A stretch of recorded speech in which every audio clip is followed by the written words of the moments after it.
बैठे हैं, अपने कुकी मिनिस्टर से पूछिए कि क्यों चुप बैठे हैं। आप एक आम आदमी को नहीं मारकर अपने एमएलए, अपने मिनिस्टर से पूछिए कि इस टाइम आप गवर्नमेंट में क्यों बैठे हैं और अपने लोगों के साथ क्यों नहीं खड़े। मैं उनको ये बोलूँगा कि एक दूसरे के चर्च को और मंदिर को ना जलाकर अपने मंत्री से, अपने इलेक्टेड लीडर से ये सवाल पूछे कि आपका क्या पोजीशन है। वहाँ के सीएम ने जो स्टैंड लिया है, आपको क्या लगता है?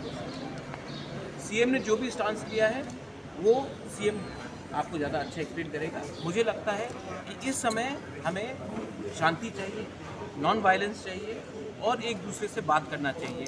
इस सिचुएशन में आम आदमी का घर जल रहा है, आम आदमी का चर्च और मंदिर जल रहा है, एक मिनिस्टर का गाड़ी को कुछ नहीं हुआ है। और इसके पीछे कौन है? पॉलिटिशियंस। आप पॉलिटिशियंस से सवाल पूछिए और एक दूसरे को अटैक मत कीजिए। इसमें नुकसान कॉमन आदमी का हो रहा है, कॉमन फैमिलीज का हो रहा है और उन्हीं का नुकसान हो रहा है। कल इंटरव्यू पे आ रहा है नहीं, आज ही ए के मिश्रा से बात हुआ।